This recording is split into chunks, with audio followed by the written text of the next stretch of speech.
Почитувани, Унијата на млади сили на ВМРО ДПМН го одбележува 21 февруари меѓународниот ден на мајчиниот јазик.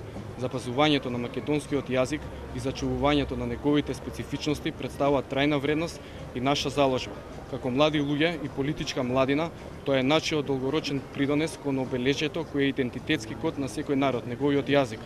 Нашата основна задача не е само политичка, туку и манифестирање на општествена одговорност кон оние работи кои заслужуваат посебно внимание.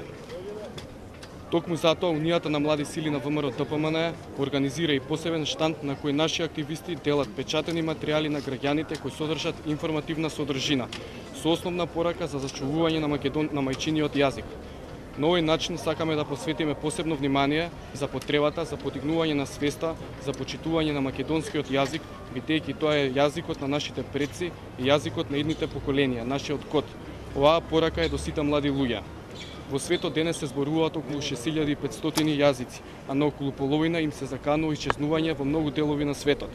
Ние треба да бидеме горди што имаме привилегијата да говориме на наш мајчин јазик.